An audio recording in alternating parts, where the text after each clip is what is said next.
Tak. Ja, godt at se jer alle igen. I ser jo godt ud i mine øjne, som altid. Og det er godt at se Annie og Ulrik, der er kommet helt fra den anden side af Jordanfloden, eller Limfjorden. Ja, jeg oplever nogle gange, at nogen bliver nogen bliver lidt skræmte, og andre bliver lidt rådvilde, når jeg kommer ind på, at når vi læser Bibelen, så skal vi lægge mærke til, om tingene siges til kirken eller til Israel. Og mange siger så, jamen altså, når det mest handler om Israel, kan vi så ikke bruge det? Skal vi så bare udelukke alt det gamle? Eller hvad er meningen med det her? Og der vil bare ganske kort sige noget. Jeg har jo den kæphest med måden, man læser Bibelen på. Så bare ganske kort om det.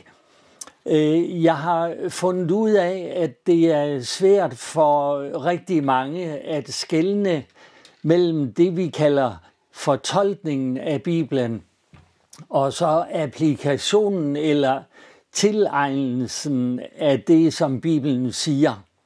Så allerførst så skal man se, hvad står der egentlig. Altså, fordi nogle gange kan vi godt læse Bibelen, og sådan uden vi tænker over det, så kan vi læse et eller andet ind i det. Man kalder det eisegese, hvor vi egentlig bruger en øvelse, som vi kalder exegese, altså udlede noget. Men nogle gange kan vi godt ligesom læse noget ind, hvis vi har en forudfattet mening, eller et eller andet. Hvis nu man som nogle af mine gode venner har den præmis, man siger, jamen Gud kan kun have ét folk. Så når man læser Israel, så opfatter man det som kirken i det gamle testamente. Altså, så kirken begyndte, nogen siger med Adam, andre med Abraham, og så kører den videre uændret ind i det nye også. Og det er, når man har sådan nogle idéer, og dem har vi alle sammen nogle af, og derfor skal vi passe rigtig meget på, at vi ikke læser dem ind i Bibelen. Fordi når vi ikke skelner mellem kirken og Israel, så kommer der virkelig rod, så kan Bibelen sige alt muligt. Altså, jeg nævnte det der lidt dumme, helt primitive eksempel, ikke? At når ikke vi har det hele med, så kan Bibelen sige alt muligt, når vi ikke har den omgivende tekst med, konteksten med et fint ord. Det, der står rundt om. Der står i Bibelen, der er ingen Gud, og det står der bogstaveligt, men når du har det hele med, så står der, at dåren siger i sit hjerte, der er ingen Gud. Så altså vi er nødt til, at når vi har et skriftsted, så er vi nødt til, når vi har læst det tilstrækkeligt mange gange, til at vi er klar over, at det her står der, og der skal man nogle gange sikre sig, at den oversættelse, man har, den er god, og det vil sige, det er den danske bibel generelt. Hørte du det, Ulrik? Ja. Men jeg vil sige, man kan ikke bruge Living Bible eller Bibelen på hverdagsdansk, når man studerer Bibelen. Altså, der er vi nødt til ligesom at komme ind i substansen af det, og i min I nogle af mine bøger i Åbenbaringsbogen, kapitel 1-3, der har jeg så den græske tekst, og så har jeg en lydskrift nedenunder, for det er nogle underlige hieroglyffer, de der græske bogstaver. Så jeg har den, og så har jeg en lydskrift nedenunder, så har jeg Bibelselskabets oversættelse, og så min egen oversættelse nederst. Og den lyder ikke ret godt, men den er ordret, men den er ikke mundret. Men altså bare for at sige, vi bliver nødt til at acceptere, at vi kan ikke læse hele Bibelen, som om det er sagt til os. Paulus siger i 1. Korinther 10 om jøderne, da alle fulgte Moses, de blev døbt til Moses og alt det her, og så alligevel knurrede de og fejlede, og Guds dom kom over dem, at jøderne, altså alt det gamle, det er skrevet til os, for at vi kan lære af det. Så vi skal bruge hele Bibelen, men hele Bibelen er ikke om os, men til os. Og det har I sikkert hørt mig sige ofte, men så er der nogen, som siger, jamen Gud siger, jeg glemmer dig ikke, Jakob, jeg elsker dig, Israel, du er min, og alt det her. Og hvis nu jeg ikke kan bruge det til mig længere, så kan jeg ikke være sikker på, at jeg er elsket. Jo, du kunne for eksempel læse Galaterbrevet, han gav sig selv hen for vores synders skyld, og han elskede os, og med en evig kærlighed har han elsket os. Han siger, Jesus siger, større kærlighed har ingen, end den, som lægger sit liv ned for andre, og det var det, Jesus gjorde, og du er elsket. Vi kunne for eksempel læse det, der er skrevet til kirken, helt tydeligt til kirken, frem for altid at finde nogle sjove skriftsteder, som vi hænger op på køleskabet med en lille magnet. Det lyder jo godt, ikke ved kraft og styrke, siger Herren, men ved min ånd. Men det er også sagt om det, han vil gøre for Israel. Men vi kan bruge princippet derfra. Altså, de tekster, der er sagt til jøderne, helt tydeligt, der kan vi anvende principperne. For eksempel nogen siger, at kirken kan ikke bruge bjergprædiken, fordi det er Jesus som jøde, der taler til jøder om riget for Israel, så det er helt jødisk. Ja, men principperne i det kan vi sagtens bruge, men det er godt at vide, hvad det egentlig handler om. Ja, så siger jeg ikke mere om det, men det, altså, vi kan lære af det gamle, hvordan Gud er. Lære en masse om ham, at han har pagter, han holder pagt. Jamen, pagterne, de er jo givet til Israel, siger du. Ja, det er de. Men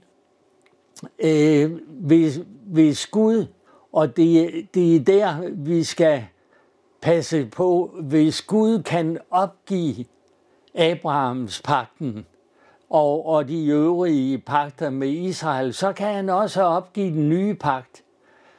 Fordi de er beskrevet på noget agtigt, eller den nye pagt er beskrevet på den samme måde som de gamle pagter. Men Gud holder pagterne. Hvis den nye pagt er givet til Israel, hvordan bliver vi så frelst? Ja, det gør vi i kraft af vores relation til pagtens indstifter, Jesus Kristus. Fordi vi har givet vores liv over til ham, så bliver vi som ikke-jødisk troende indlemmet på det samme legeme. Vi bliver indpodet på det samme træ. Så på den måde virker det. Der er ting, der er sagt om Israel, men vi kan sagtens bruge det og lære af det, og vi skal ikke smide noget af Bibelen ud, men bruge det hele. Må jeg lige sige i den sammenhæng her, i dag synes jeg, at det er ufatteligt, at jeg i mange år har kunnet læse Bibelen, som om det var en kirkebog udelukkende. Og det har jeg gjort indtil, altså sådan gør vi jo alle, indtil vi lærer noget mere. Ikke? Så kan vi godt være i en eller anden skæv situation, men efterhånden og Guds ord forventer af os, at vi vokser op til modenhed for indsigt og erkendelse, kender skrifterne, læser dem. Der står hver efter hans evne, så vi er ikke forpligtet ud over de evner, Gud har givet os, men de evner, vi har fået, dem skal vi bruge. Der er det interessant at se, Grete og jeg har længe lyttet til vidnesbyrd af muslimer, som er blevet kristne. Og det er helt vildt godt. Det skal I altså prøve. Inde på YouTube, skriv noget med eks-muslimer eller et eller andet, så dukker alle de her vidnesbyrd op. Men så har vi også lyttet til vidnesbyrd om jøder, som bliver det, vi kalder messianske jøder, eller kristustroende, altså bliver kristne. Det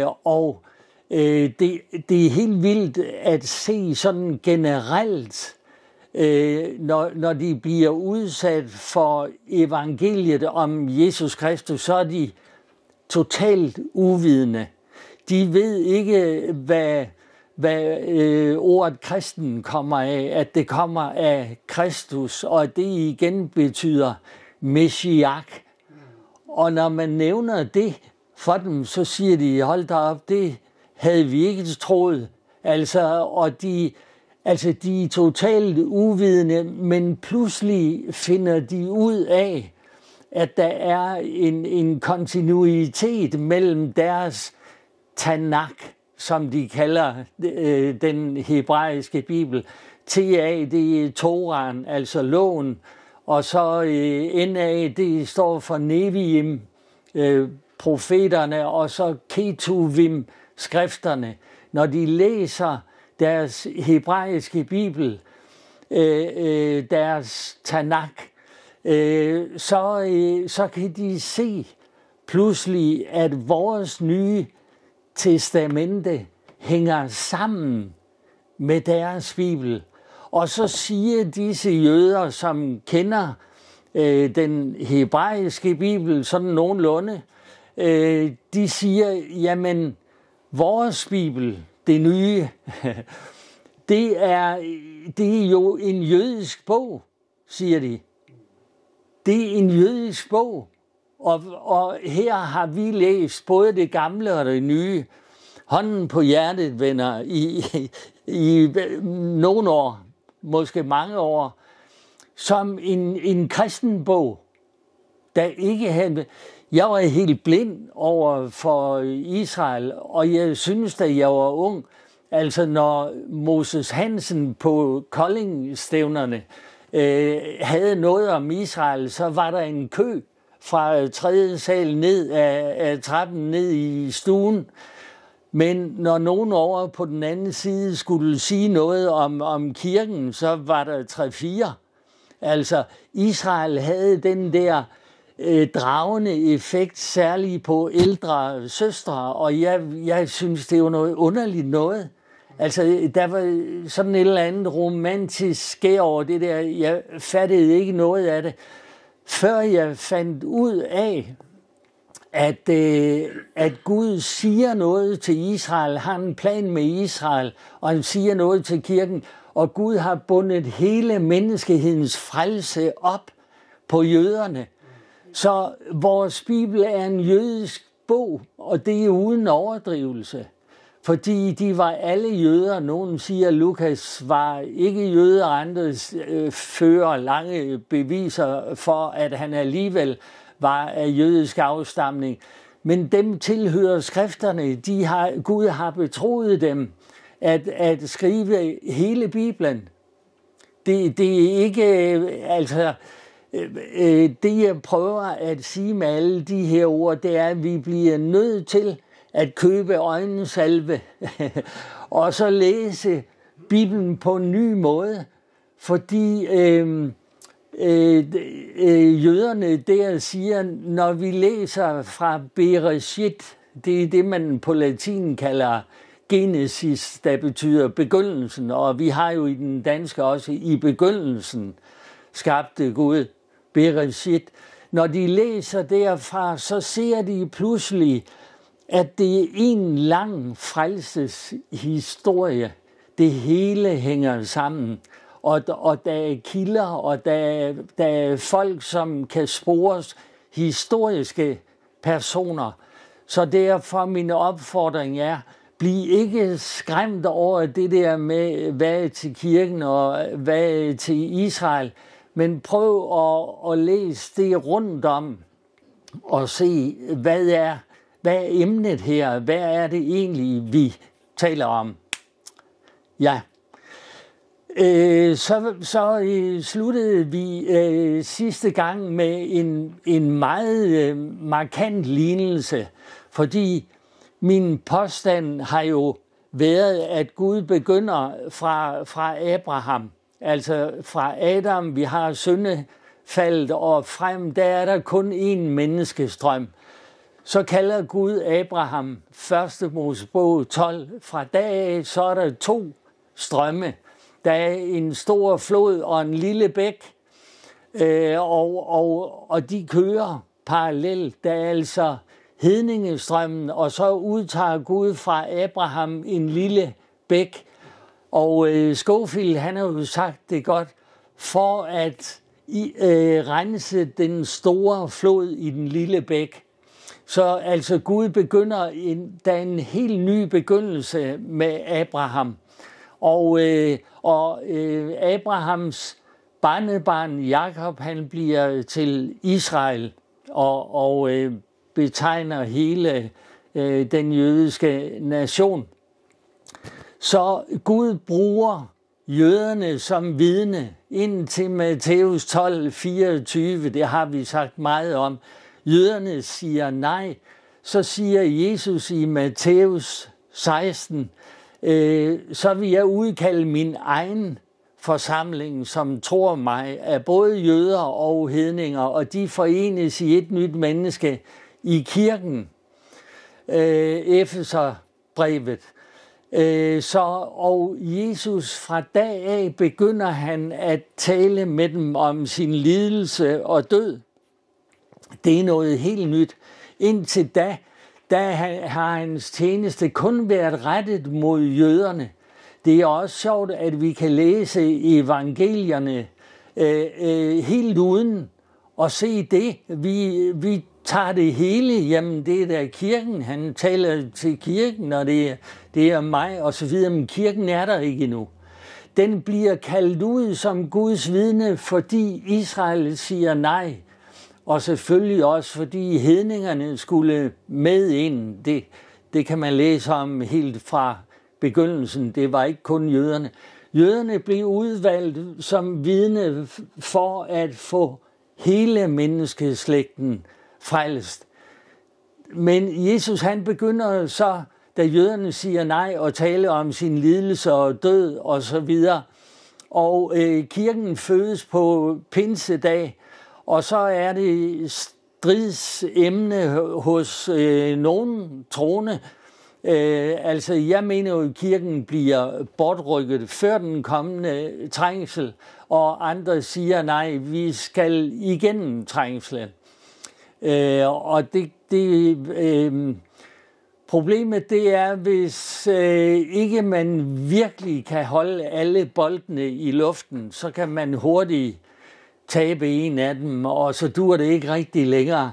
Vi er altså nødt til virkelig at have det hele med.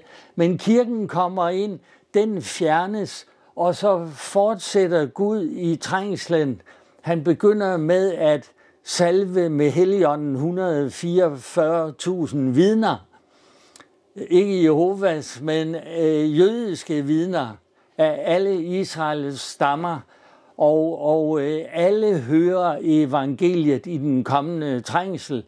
Og i Johannes 7, fra vers 8 til 19, der omkring i sidste halvdel af kapitel 7, der ser vi resultatet af disse vidners tjeneste, når der går ild i jøderne, altså når de besejles med Helligånden, så bliver det sådan nogle Paulus-typer, altså fuld fart og totalt overgivende, og Gud besejler dem, og i den anden halvdel af kapitel 7 kan vi se resultatet af jødernes tjeneste, en skare, som ingen kunne tælle, som har mistet livet i trængslen, men reddet det evige liv. Derfor står de foran Guds trone og tilbeder ham. Så kirken, den må altså fjernes. Og et legitimt spørgsmål, det er, hvis nu vi siger, Israel siger nej, og Israel, Gud herhenne i trængslen, begynder eller fortsætter sit frelsesprogram med Israel, hvad har vi så nu? Jamen ganske enkelt, vi har kirken. Og det er der, man går lidt galt i byen. Altså, jeg ser mange, som ligesom siger, de prædikener har jeg jo hørt mange af, det er altid en ny tid. Ikke? It's a new season. Gud gør noget helt nyt nu. Ikke? Og nu så er der altså noget med Guds rige. Det er meget større end alt det der kirkeri. Nu skal vi ligesom og kongen og alt det her, og så kommer der ud af det nogle super apostle. Der er faktisk nogen, de har opdelt Nordamerika mellem sig, så de har apostelansvar for forskellige steder, og så altså de hævder at have den samme autoritet som lammets 12 apostle eller Paulus, og det hele kører skævt. Jeg talte 2 timer med en menighedsleder om det her. Så siger jeg, hvorfor er det, at I ikke bare kan se, at nu er kirken her? Altså, det er jo ikke noget hokus pokus.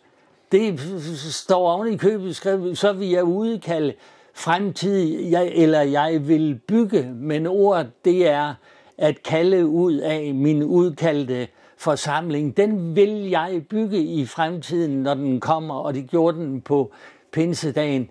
Så hvad Jesus angår, så er han altså ikke optaget af at være konge i dag i et usynligt rige, men han er vores ypperste præst, vores himmelske præst, som beder for os, beder for kirken. Altså, kan vi tænke os noget bedre? Han er altså the high priest, altså den ypperste præst. Han måtte gå ind i det allerhelligste 1 gang om året med blod, men først for sin egen synd skulle han ofre, og så derefter så kunne han gå ind med blod for folkets synd. Og Jesus gik ind, læs Hebræerbrevet, altså alle de her menighedsledere med deres konger og det har sagt kejser og alt det her. Læs Hebræerbrevet, han gik ind i den himmelske helligdom. Han vandt en evig forløsning for os. Hvad mere kan vi ønske os? Jamen, vi vil gerne have en konge. Ja, men kongetitlen, den er knyttet til riget. Jesus er konge. Han kom som en konge for at oprette riget. Han er konge. Jeg degraderer ham ikke. Men han fungerer ikke i den tjeneste, for kongen har et land og en trone, mens kirken den består af folk fra mange nationer. Så vi har kirken som et Guds under i dag. Vi skulle højne det. Og Gud bruger kirken, det skal jeg nok komme ind på. I den sidste femtedel tænkte jeg, der skal vi så tale om, når riget bliver oprettet. Når Jesus kommer, hvad er det for noget, det der riget for Israel, 1000-årsriget og alt det der. Men i dag er vi ikke nået helt derhen. Vi er altså her i kirkens tid nu. Og kirken har en opgave, Matthæus 28, gå ud i al verden og gør alle folkeslag til mine disciple, i det I døber dem i Faderens, Søndens og Helligåndens navn, og lærer dem at holde alt, hvad jeg har befalt jer. Det er det, vi gør. Det er det, vi er optaget af. Det er kirkens opgave. Så kirken bruges af Gud. Den består af ikke-jødisk troende og jødisk troende, der er forenet i et nyt menneske. Og Gud bruger kirken, man kan sige, til at indsamle borgere til det kommende rige. Så altså kirken har en meget vigtig funktion. Når jeg siger kirken, så er det jo den sande kirke, altså dem, der er i Kristus, som lever med ham, som ikke har en syndig livsstil, men altså tjener ham, følger ham. Så sluttede vi sidste gang med en meget sigende lignelse, synes jeg. Jeg nævner den bare lige kort nu. Det er Lukas 19:11. Der står, fordi de nu, Jesus og kompagni, Jesus og disciplene, fordi de nu nærmede sig Jerusalem, og fordi de troede, at Guds rige ville komme til syne straks eller umiddelbart.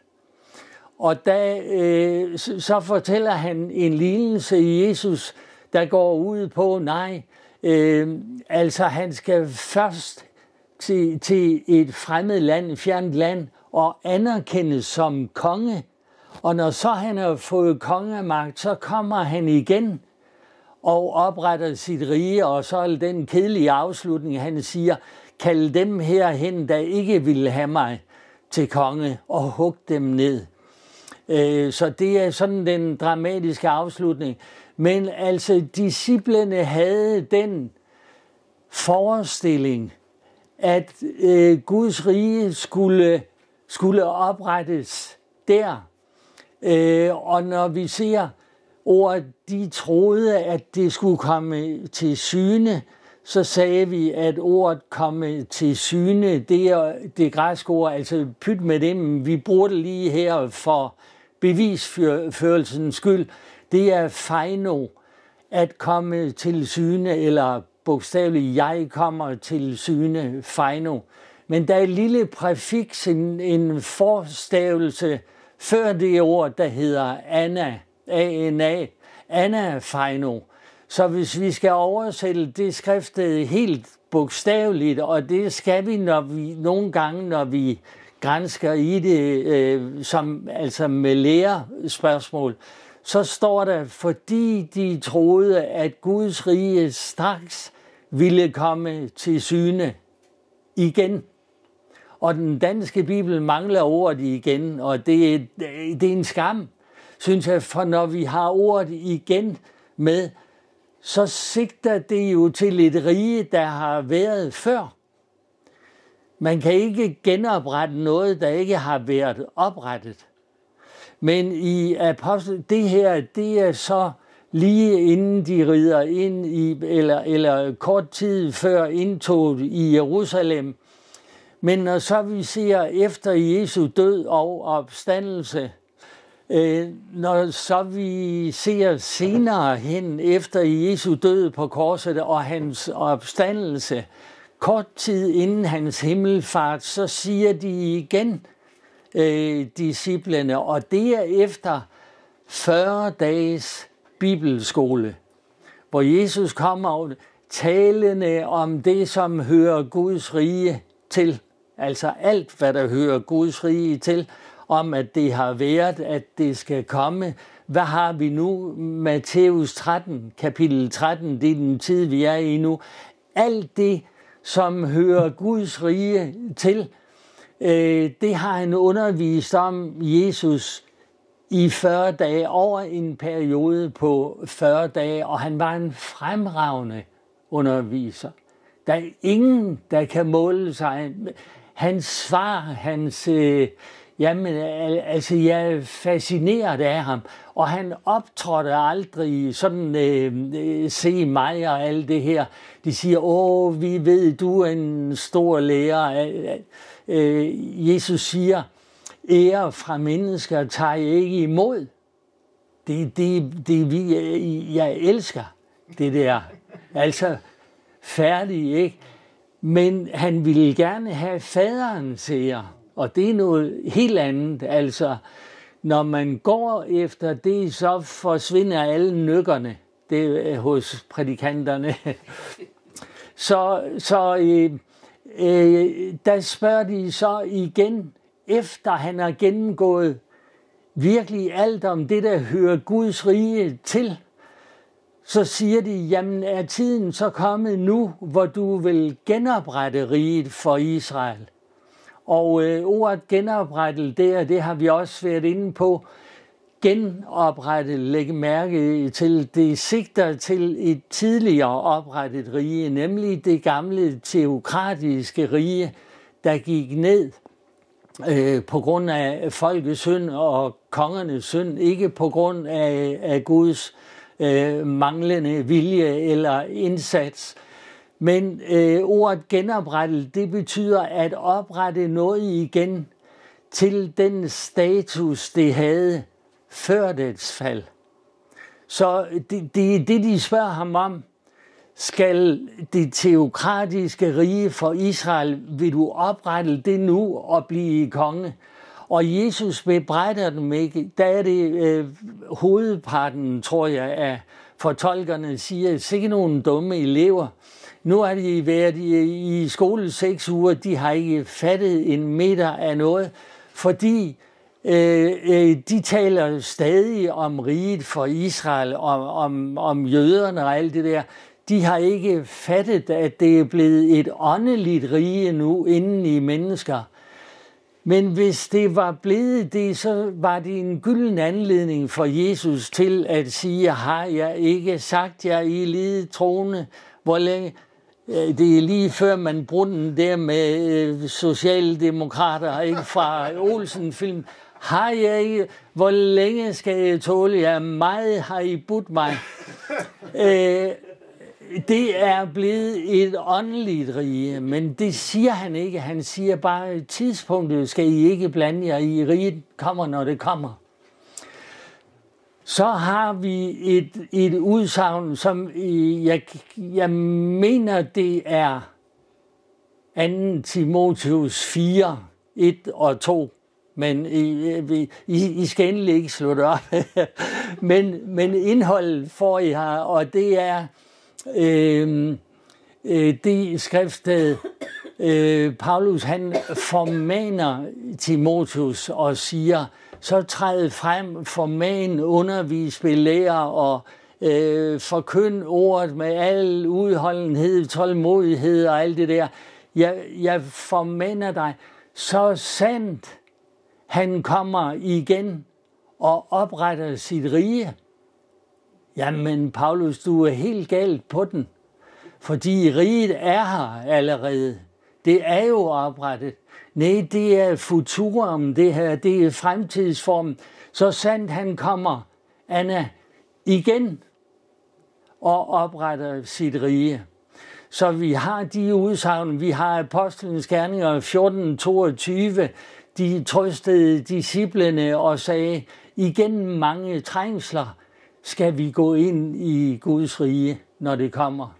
Åbenbaringsbogens fremstilling af riget er helt futuristisk, altså fremtidigt. Altså riget er noget, som kommer.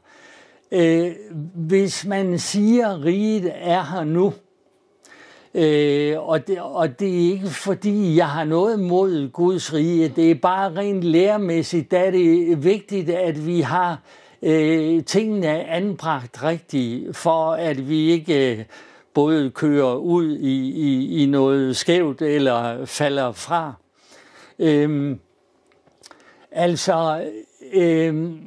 Når vi hvis man siger, riget er her nu, og det er egentlig opstået i USA, mener jeg. Derovre, der er det kæmpe stort. Man kalder det Kingdom Now Theology.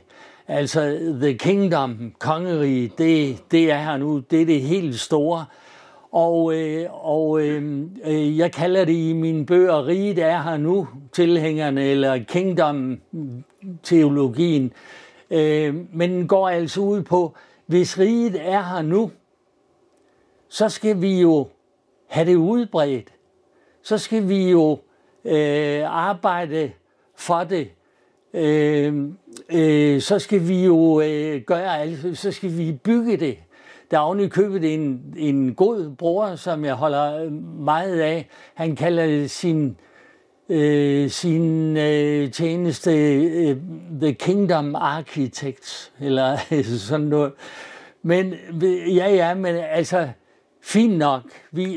Al tjeneste, al prædiken, al forkyndelse skal prøves en gang og bedømmes en gang, og folk kan sagtens have en god hensigt med det, de siger, men det er alligevel vigtigt, at vi får styr på, at Guds rige på jorden, der er jo det evige, universelle rige i himlen, det er der altid, altså.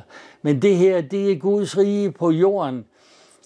Der er det vigtigt, at vi får læren om det på plads, for de der Kingdom Now, riget er her nu, tilhængerne, de går jo så ind i og siger, jamen nu er vi så konger med Kristus. For Jesus har jo lært, når riget kommer, så skal I regere som konger med mig. Og det er jo fedt, det er jo noget, det kan vi lide det her. Så er vi konger, så kan vi byde og befale og alt muligt andet. Så er der ikke noget om, vi ligesom skal vente på Gud og søge ham. Nej, vi har kongemagt med ham, og så kan vi dele områderne op, og så kan vi regere over dem. Men det er skævt, fordi Bibelen ikke lærer det. Når vi ser fremstillingen, han har gjort, og det er Peter siger det, han har gjort os til et kongerige, præster for vor Gud. Men det er, nogen oversætter det er konger og præster, for at få det der konge noget frem. Vi kan jo godt lide det med en konge. Men når vi ser altså åbenbaringsbogen og Bibelen i det hele taget, den fortolker ofte sig selv på den bedste måde. Luther, han sagde det i, jeg tror det var 1521, han stod frem og sagde, Bibelen er sin egen bedste fortolker. Fordi med skrift fortolker man skrift. Han havde de rigtige ord, Luther, men det kneb nogle gange sådan med, og i den omstillingsproces, det er klart, Gud brugte ham, og jeg trækker ikke noget fra manden, heller ikke fra Augustin i øvrigt, som jeg jo elsker. Men når vi ser riget, da det lyder, Johannes kom herop, så der synges en lang række sange i åbenbaringsbogen, og de er alle sammen proleptiske, og det betyder foregribende. Og der synger de allerede, inden det er en realitet i de facto, altså en virkelig begivenhed, der er sket, der synger de på forhånd. Ære være Gud, som har skabt alle ting. Du er hellig og retfærdig. Retfærdig er dine domme. Nu har han tiltrådt sit kongerige og alt det her. Men sangene, de skuer fremad med en sikkerhed, fordi de ved, det er Guds plan. Så det, der ligger foran, det er lige så sikkert som det, der er her i dag. Proleptisk, det kan forklares, hvis I tænker jer et stadion. Fyldt stadion, ikke? Der er jubel, 2 hold kæmper. Det ene holds angriber, det lykkes ham at bryde igennem forsvarskæden og stikke af fra alle de andre. Han løber op mod målmanden og laver en finte og kommer uden om målmanden. Og målet, det er 10-15 meter foran ham, og han skynder sig at sparke til bolden. Lige så snart han har sparket præcist mod målet, så jubler hele stadion. Det er noget proleptisk, fordi de er klar over, at bolden går i mål. Så vi har mange af de her udsagn, hvor noget kommende, det omtales som noget helt reelt allerede nu.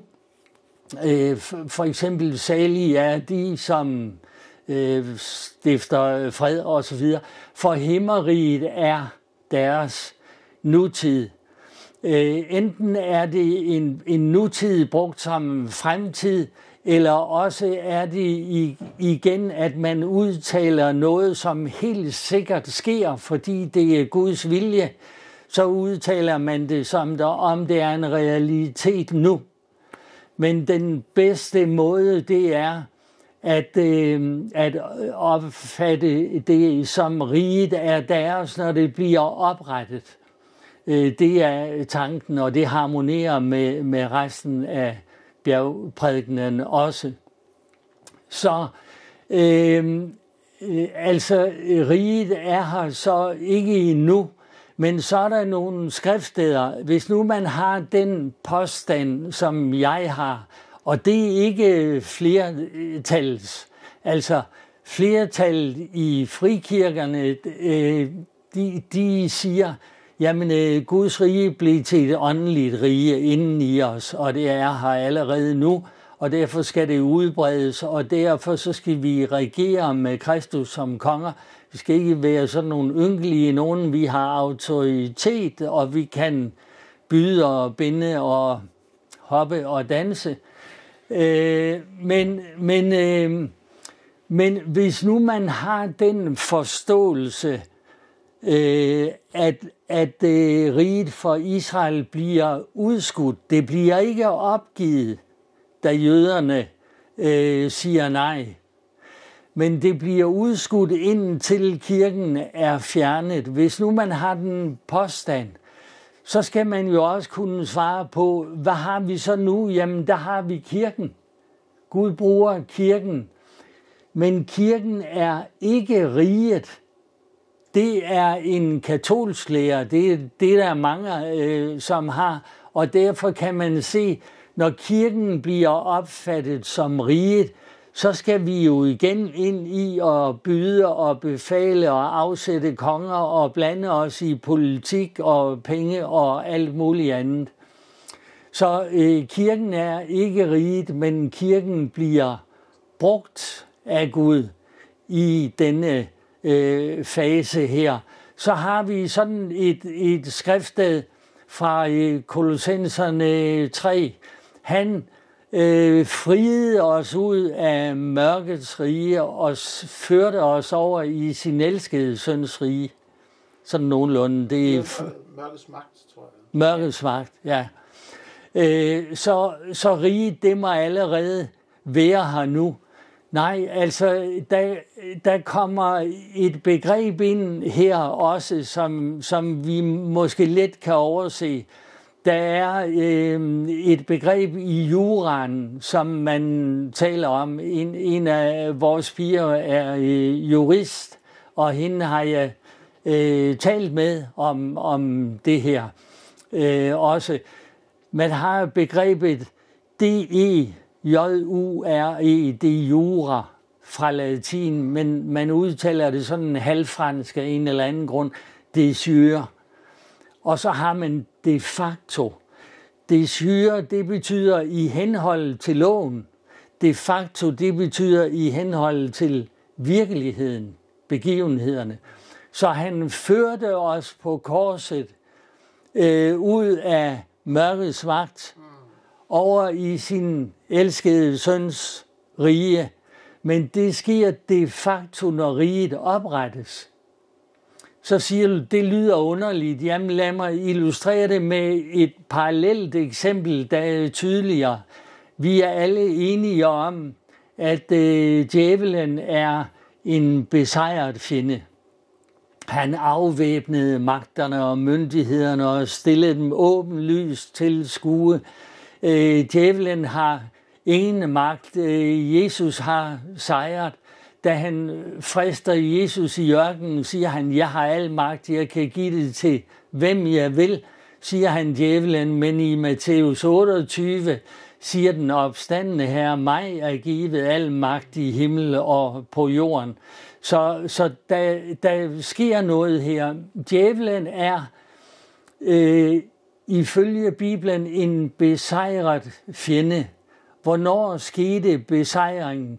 På korset. Det syre. Men de facto er han ikke helt besejret, for han går omkring som en brølende løve og søger, hvem han kan opsluge. Vi ser ham besætte antikrist. Vi ser ham i utallige situationer. Så djævelen er i henhold til loven det syre. Der er han besejret, men der er et langt forløb. Han har 6 opholdssteder, inden han havner i ildsøen. Så nogle gange sidder han varetægtsfængslet i Abyssos i afgrunden i tusindårsriget, men han slipper løs lidt. Han får lov at slippe løs lidt, og Gud bruger ham der, og så havner han endelig de facto besejret i ildsøen. Så vi har mange af de eksempler der, hvor vi ligesom siger, så må riget være her nu allerede, som rent faktisk, når vi ser dem nærmere efter, så viser de, at riget det er udskudt. Det kommer. Der er ingen tvivl om det. Men indtil da, så har vi så kirken. Derfor kirkens bøn, jeg vil egentlig godt sige kirkens hovedbøn, det er Fader vor. Det er altså Fader vor, komme dit rige. Du som er i himlen, komme dit rige her på jorden, himlenes kongerige. Og i Fader vor, der er 3 anmodninger om rigets komme, og 3 anmodninger om hjælp til at leve indtil det kommer. Giv os i dag vores daglige brød. Tilgiv os vores synder, vi tilgiver hinanden og bærer over, og så videre. Så kirken beder Fader vor, og i samme øjeblik lammet åbner bogrullen i Åbenbaringen kapitel 5, og trængslens domme begynder at blive udløst. Der bliver komme dit rige effektueret. Der er det, fordi alle profeterne lærer, der er en trængsel, inden riget kan oprettes. Og derfor så har jeg også det spørgsmål til mine gode medbrødre, som mener noget andet. Hvis riget blev oprettet, da Jesus kom, de siger jo, riget er kommet her, hvor der står, er kommet nær. Men hvis riget blev oprettet, da Jesus kom, hvor blev trængslen så af, som alle profeter, undtagen Jonas, omtaler? Hvor er Yom Yahweh, altså Herrens dag? Og de udtryk, bare Yom Hahu på den dag, hvor blev trængslen af? Jamen, det er lige meget. Nej, Peter taler om Jesus, der er i himlen, han skal komme igen, og så skal alt det opfyldes, som profeterne har talt om. Hvor er trængslen henne? Springer vi over den så? Der er mange problemer ved riget er her nu. Men så vil vi sige lidt om, hvordan regerer Gud så jorden i dag? Altså, hvis Gud ønsker at regere jorden, han gav Adam magt, og det kan vi spore hele vejen op igennem.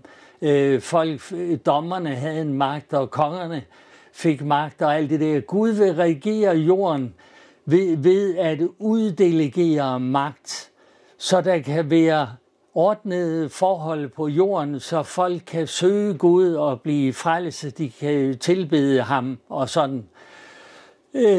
Hvordan skal vi så se jorden regeret i dag? Ja, der er 4 hovedområder, og jeg siger, venner, jeg håber, det er lyd til det rum. Her, jeg kan se, der er troldtekst på loftet, det dæmper lyden, så jeg tør sige det her. Der er nogle områder, Bibelen lærer, som man helt har skrottet i dag. Og normalt går jeg ikke ind i dem, for det fører til utallige diskussioner. Men da jeg nu har ordet, se, det er det fine, så kan jeg jo godt tage det op. Der er 4 områder, Gud bruger til at regere jorden på.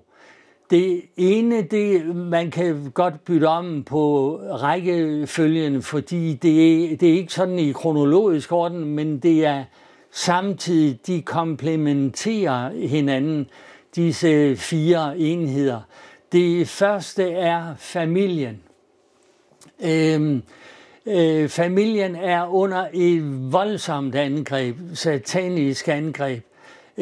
Man har ret til alt muligt i dag. Man har ret til at lave oprør og demonstrere. Man har ret her og der, og ret til at eksperimentere seksuelt, og ret til... Jeg kan aldrig huske, om der er 37 eller 67 nye samlivsformer. Men altså, det er lige meget, vi kan bare lægge nogle flere oveni. Det er latterligt. Når vi læser Romerbrevet 1, så er fremgangsmåden den, altså først kommer der en seksuel revolution. Den oplevede vi med 68 oprøret, og var det i 73, at justitsminister Ole Testrup, han frigav billedpornoen, fordi så vil der ikke være alle de her seksuelle overgreb og voldtægter og alt det der. Det er gået lige den anden vej. Folk bliver jo crazy af alt det der uden grænser helt. Så det er trin 1. Efter det, så kommer der en periode, altså det sker, når man skriver Gud ud, så kommer den seksuelle frigørelse eller oprør. Efter det, så er der nogle trin, så kommer homoseksualiteten ind. Den er altid knyttet til afgudsdyrkelse. Så alt det der med mine gode kristne homoseksuelle brødre, det kan I godt glemme. Der er heller ikke nogen kristen yoga. Der er heller ingen kristen satanisme. Altså, altså ordet kristen, det kan jo kobles på alt muligt. Men Gud bruger familien, og så har Paulus, og det helt bliver kriminelt, venner. Så jeg visker det lige. Paulus han siger i 1. Korinther 11, at nu er det sådan, og det er et teologisk faktum, altså det er en virkelighed om Gud. Sådan er det. Han undskylder det ikke, pakker det ikke ind eller noget. Han siger, at ordenen er sådan, der er Gud, Kristus, manden og kvinden. Og den kører han helt igennem, Paulus. Han siger, det skyldes skaberordnen. For vi vil jo sige, at manden bliver trods alt til af kvinden, men Paulus han siger nej. Manden bliver ikke til af kvinden, det var kvinden, der blev til af manden. Så kvinden er skabt for mandens skyld, for at hjælpe ham. Men han er kvindens hoved. Det er ham, der har ansvaret i familien. Og der vil jeg gerne sige, venner, på mit køns vegne, at der tror jeg godt, vi kan se mange af os få røde ører, fordi det er virkelig en opgave, som svigtes, og som vi må indrømme, jamen, har vi virkelig ledt familien helt i den retning, vi skulle? Har vi været eksempler, og har vi gjort? Vi skal ikke komme ind under fordømmelse, men ransagelse. Men for at det ikke skal gå helt galt for mændene, som har ansvaret for familien, for at bringe familien til frelse, så siger Paulus, derfor skal mændene elske deres hustruer, ligesom Kristus elskede kirken og gav sig selv hen for den. Og det er jo en virkelig krasser. Altså, men det er opgaven. Det er den balance, Gud lægger frem. Så når dette ægteskab, hvor man er i harmoni med hinanden, og taler om tingene og leder og så videre, så vil børnene følge med.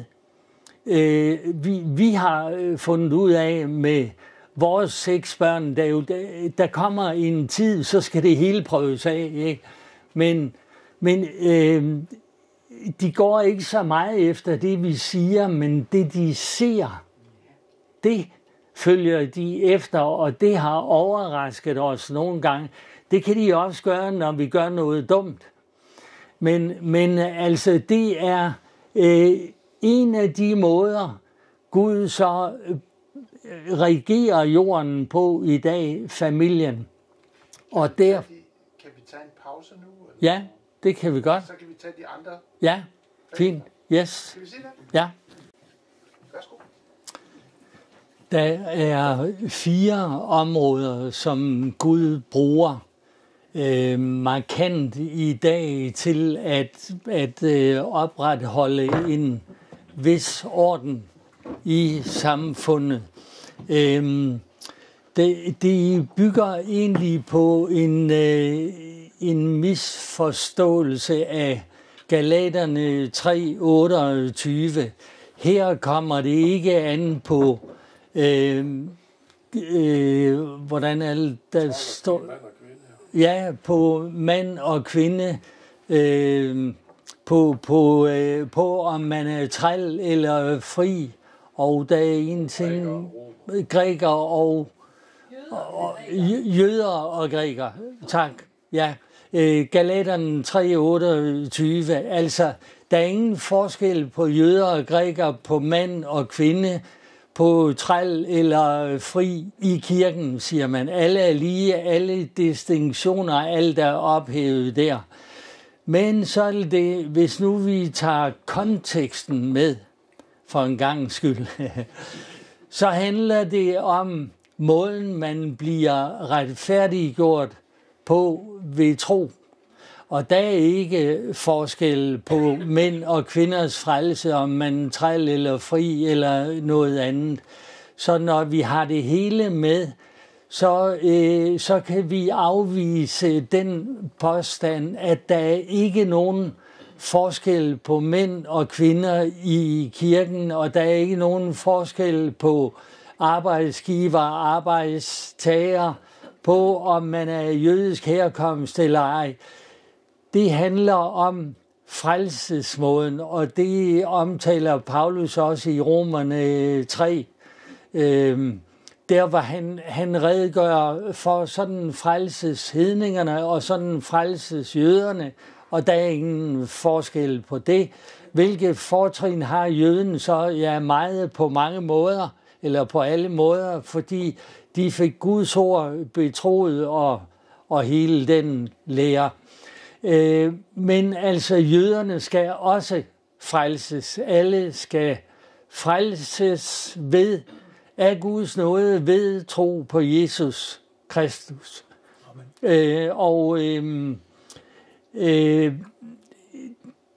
Hvis alle distinktioner var ophævet, hvis alle forskelle var ophævet, så ville det være underligt, at Bibelen har så mange forskelle registreret eller oplyser så mange forskelle. Nu har vi set i familien, der er ingen forskel med hensyn til værdi i Guds øjne, men der er en forskel i tjeneste ansvarsområdet. Det ene er ikke mere end det andet, men vi har en betroelse hver især. Der er 5 specifikke skriftpassager, som omhandler kvindens rolle og mandens rolle i familien. Og derfor så er alle forskelle ikke ophævet. Jeg ved godt, det jeg siger her, det kan I ikke gå ud og sige i dag, for I bliver modsagt, og I kan ikke engang sige det i kirkerne rundt omkring, fordi humanismen har sådan præget os, altså den almindelige samfundsmæssige tænkning, den kommer ind i kirken også. Kirken har meget svært ved at skille sig ud. Skik jeg ikke lige med denne verden. Efterhånden kommer tingene meget let ind i kirken, og jeg hørte lige for nylig, så skulle kirken ledes ligesom en business, altså en forretning, altså efter forretningsmæssige principper på mange områder og sådan. Der kommer alt muligt ind. Men altså familien, den kristne familie, som lever i harmoni på den måde, og der er ikke tale om, at manden dominerer nogen, fordi han skal elske som Kristus elskede, og træffe gode, sunde afgørelser sammen med sin hustru. Og så det er kun, når man drejer det, at det bliver skævt. Jeg synes, at man helt underkender kvindens rolle. Altså det, at en kvinde får børn og opdrager børnene, altså det ved vi jo godt, vi er jo ikke født i går. Altså mors rolle, den er bare, hvor er mor henne? Ikke? Hun er altid den, det hele drejer sig om hjemme. Det er hende, der tænker, altså selv Grete i dag, nu har vores yngste er 33, og den ældste er 50 af de der 3 drenge og 3 piger. Men Grete har da 6 børn endnu. Mon Markus har varme sko til vinter. Ser Pauli ikke lidt træt ud? Mon Benjamin, når nu han flyver så meget, hvordan? Altså, men det ligger meget der, men det bliver ikke respekteret. Og så har jeg lige skrevet om Harry S. Truman i min nye bog om Israel, om hvordan Gud brugte ham, så USA anerkendte staten Israels oprettelse imod alle hans rådgivere. Og det var, fordi hans mor havde læst Bibelen for ham, og han havde hørt det igen og igen. Så da han var 12 år, der havde han læst hele Bibelen flere gange, og han læste den igen, da han var 14. Så han kunne citere lange skriftpassager udenad, så han kunne se, at Gud havde en plan med Israel, fordi hans mor havde opdraget ham ordentligt. Så havde han skriftindsigt, så Israel kunne blive oprettet igen. Altså, og det er helt underkendt. Altså, nu er det influencers, altså unge, smarte kvinder på nettet, der ligesom, der er kæmpe hype. Det er ikke, det er dem og så videre. Men der skulle en helt anden respekt om den sunde, gode familie også der. Tænk den mor, der har opdraget ham sådan, så når han bliver præsident, så kan Gud bruge ham. Det synes jeg, hun skulle jo næsten have en præmie. Ja, statue. Ja. Hurtigt videre, så der er altså 5 lange passager om måden Gud bruger familien på i dag. Så er der 7 lange passager om slaver og herrer. Og det er meget, meget lærerigt, og altså, det er noget, vi ikke læser lige dagligt, synes jeg, eller jeg har ikke gjort længe. Men de her 7 passager, de taler om måden, den troende arbejdstager skal forholde sig til sin troende chef på. Nu er det slaver og herrer, men udtrykket tjenestefolk bruges også. Altså, man må ikke være mindre respektfuld, fordi man har en kristen chef, og han er ens bror.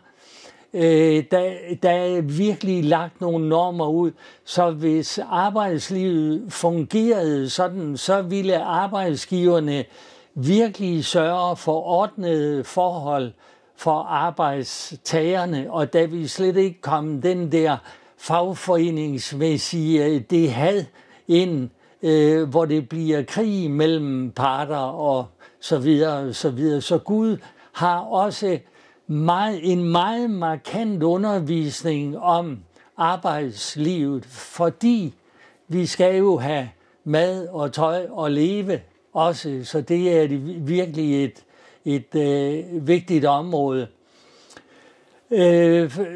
For det tredje, så bruger Gud myndighederne generelt, og de er også under voldsomt angreb. Der er ingen respekt på nogen måde længere, for altså når vi ser sådan nogle teenage-drenge, deres frække opførsel over for politiet, ikke? Altså man tænker, hold da op. Men det er igen, fordi familien svigter. Altså, men myndighederne, der har vi en rigtig god undervisning i Romerne 13, hvor Paulus siger, I må ikke lave oprør mod myndighederne. Tænk jer en gang, det er altså Bibelens lære, det er helt lavpraktisk, det her, fordi enhver myndighed er indsat af Gud. Hvorfor? Ja, for at holde orden på det. Vi kan se nogle gange, når selv diktatorer, altså nogle ubehagelige politiske typer, når de bliver fjernet, så går landet i opløsning. Vi har set det med hvad hedder det ved Libyen lige nøjagtigt. Altså man fjerner en meget dårlig leder, ubehagelig type som Gaddafi, men landet går helt i opløsning. Altså, og det har man set i Rusland, det ser man rundt omkring os, fordi Gud bruger myndighed, også myndighederne, til at holde orden. Og Paulus siger, at myndighederne er jo til for at straffe de onde og sørge for, at de gode har det godt. Så det er sådan helt praktisk, og derfor må vi ikke sætte os op imod dem. Han er oven i købet inde på, at I skal betale jeres skat, fordi myndighederne, de sørger jo for alt muligt. I skal betale jeres skat. Han nævner oven i købet 12, også i Romerne 13. Så I skal betale 12 og skat til myndighederne, fordi de er indsat af Gud. Og det betyder igen alle de her riots, altså alle de her voldelige oprør, der er rundt omkring, hvor folkemasserne laver oprør. Der har Gud altså en midlertidig forordning med det, vi kender som offentlig myndighed. Efter syndfloden, der kom der en husholdning, som man kalder civil styre, og der blev dødsstraffen indført for mord. Under loven så bliver den udvidet til alle mulige områder. Ulydighed mod forældre. Der vil ikke være så mange børn, hvis loven blev efterlevet og galt i dag. Men altså efter syndfloden, der bliver det, vi kalder civil styre indført, og der kommer dødsstraffen ind. Og det er sådan, når der kommer en ny husholdning, så er der nogle gange noget fra den forrige samvittighedens husholdning her, så kommer civil styre, og så kommer patriarkerne, eller fædrene. Der er nogle gange nogle af de forhold fra en tidligere husholdning, der bliver trukket med over i den nye. Og dødsstraffen er, som jeg forstår det, aldrig ophævet. Og det er også det, man bygger på der, hvor man håndhæver den endnu. Problemet det er med alle disse ordninger, at de bygger på, at mennesket gør det godt og gør det samvittighedsfuldt over for Gud. Og med hensyn til dødsstraffen, der ved vi jo, at der er mange, der er blevet anklaget for noget, de ikke har gjort. Mange bliver heldigvis for deres domme lavet om. Dem, der ikke er blevet henrettet, de sidder ofte 20 år på dødsgangen. Mange af dem får deres sager omstødt på grund af DNA-beviserne i dag. Men altså egentlig i Romerne 13:4 står der, det er ikke for ingenting, at myndighederne har svært. Og altså bogstaveligt talt, så blev man halshugget dengang, da det blev skrevet, da Paulus skrev det. Og vi ved, da Peter hugger øret af Malkus, der så siger Jesus, stik dit sværd i skeden, for den som kæmper med sværd, skal omkomme ved sværd. Altså du skal, og så helbreder Jesus ham. Men altså myndighederne bruges også af Gud. Og vi er jo meget kritiske over for myndighederne. Nu gør de ditten og datten, og nu gør de ikke det, og politikerne og alt det der. Men nogle gange i kirken burde vi sådan mere, og jeg prædiker til mig selv nu, der skulle vi mere bede for dem, end kritisere dem. Det er mere effektivt. Det sidste område, det er så kirken. Altså vi har familien, arbejdslivet, så har vi myndighederne og så kirken. Og i kirken, der er det sådan, at kirken ledes af et team, af et hold. Peter han siger, som jeres medældste. Han skriver som en, der ikke som er apostel på den måde er hævet over den, men som medældste med ansvar for menigheden henvender han sig. Menighedens ledelse omtales som gode hyrder, og de skal lede flokken ved et godt eksempel, ikke som strenge herrer over deres tro, men alligevel retlede folk. Paulus skriver jo rigtig meget om det her. Så i kirken er der også en helt klar orden. Kirken ledes af ældste. Ordet ældste i ental, det er presbyteros. Og det brugtes også om de ældste, der var med i den jødiske Sanhedrin, altså det øverste råd, at det var ældste. Og ordet presbyteros, det er et hankønsord. Ordet findes i hunkøn også.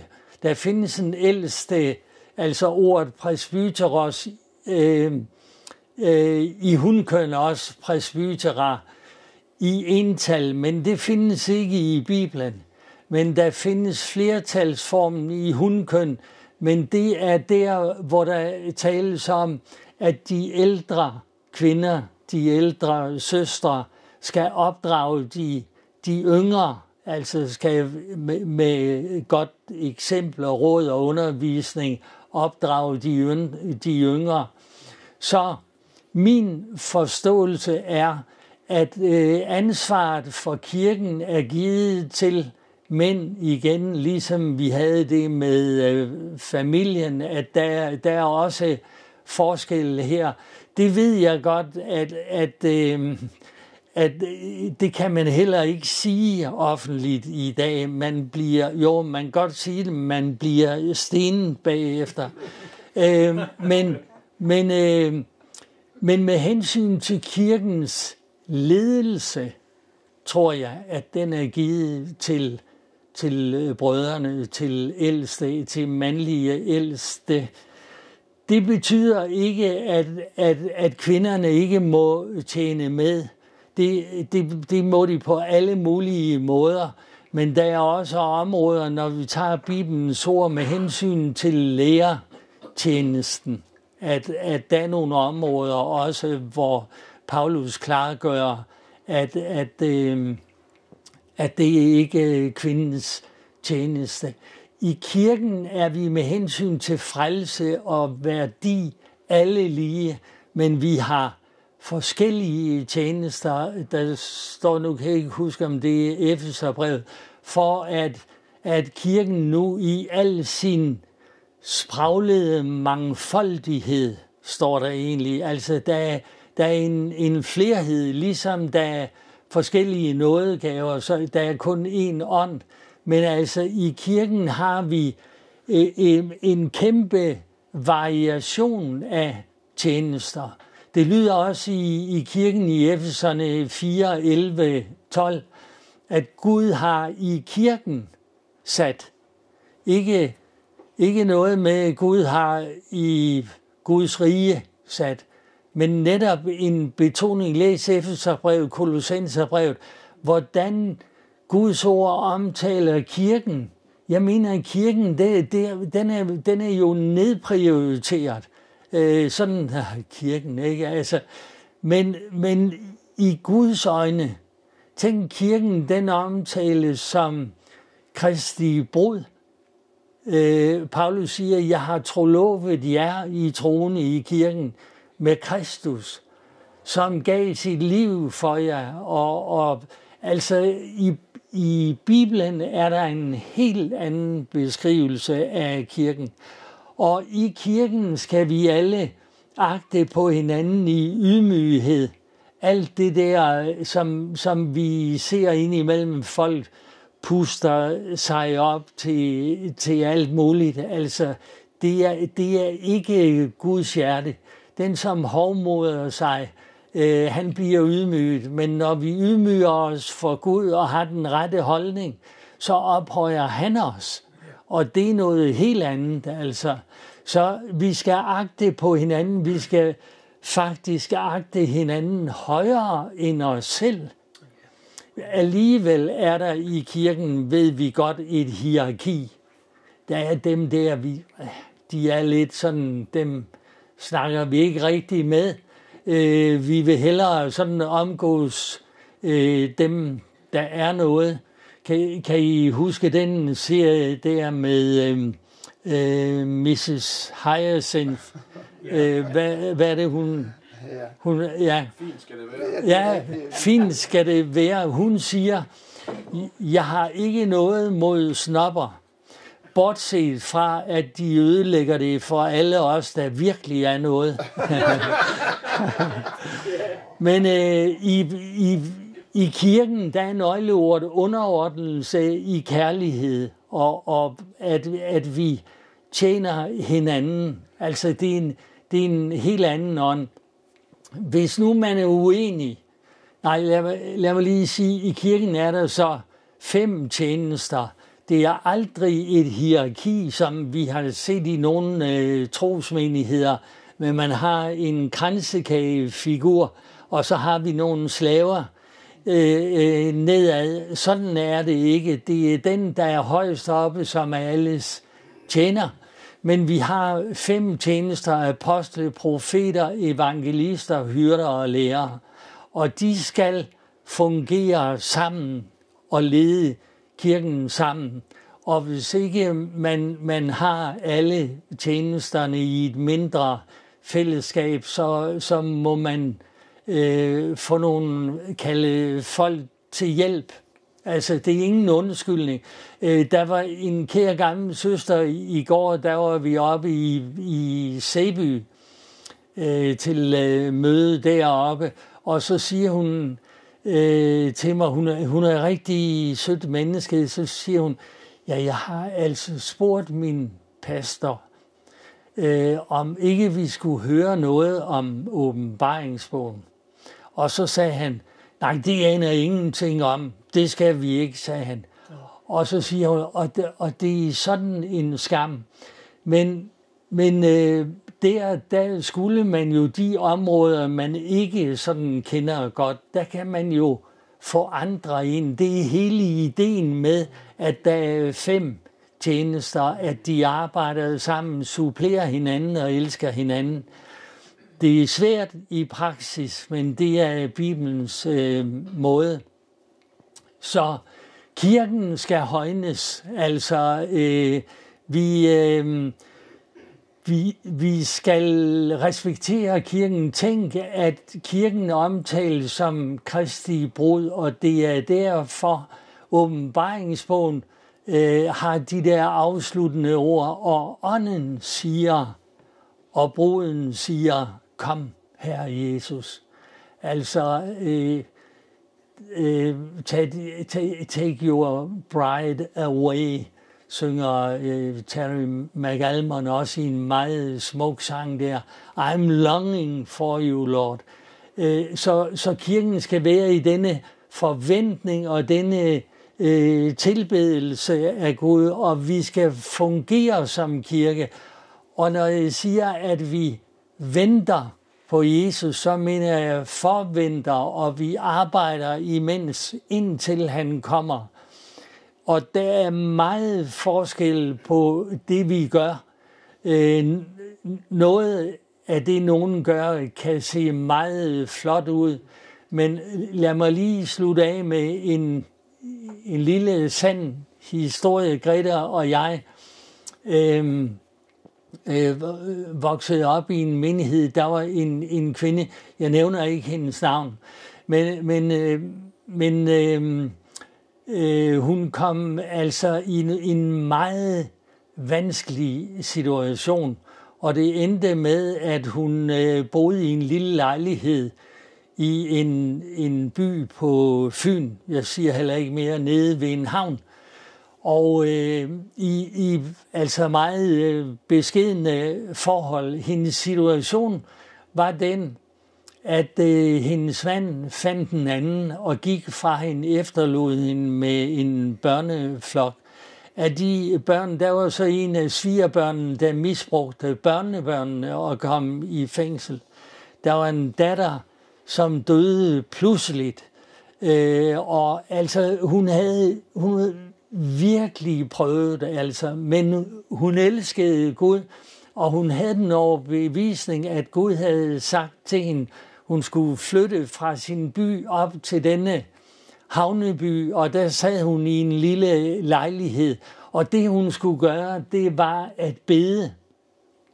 Bede for kirken, bede for alle mennesker der. Jeg havde mødt nogle kristne fra den by, og de var ikke noget længere end, altså, der var mange bandeord i deres tale og så videre, og det var det, der var. Og der sad den lille, efterhånden ældre kvinde der og bad. Og da vi kom ind i hendes stue, det var nok, jeg ved ikke, mindre end den halvdel her, det var måske 3/4 af den lille bitte stue. Da vi trådte ind, der var simpelthen sådan et Guds nærvær. Altså, om man kan sige, Guds ånd sådan boede uden for hende også. Det er måske teologisk tvivlsomt, men altså når man kom ind, vi kunne virkelig mærke, altså her blev der bedt. Sikke en tjeneste. Altså mange får jo lønnen allerede, for det, man klapper jo af hinanden i dag, og man bliver jo set på som alt muligt. Men hun sad der i stilhed og ydmyghed, men der var et gudsnærvær, som var virkelig skønt. Så i kirken fungerer vi med det, vi har, og giver os ikke ud for noget, vi ikke er, og vi tjener hinanden i kærlighed og agter på hinanden. Kan der blive plads til bare lige en afslutning kort? Kan du gøre det på et minut? Ja, det kan jeg godt. Hvad nu, hvis faderen i en familie og myndighederne ikke lever op til det, de skal, og arbejdsgiveren ikke lever op til, og kirken ikke forkynder det, den skal?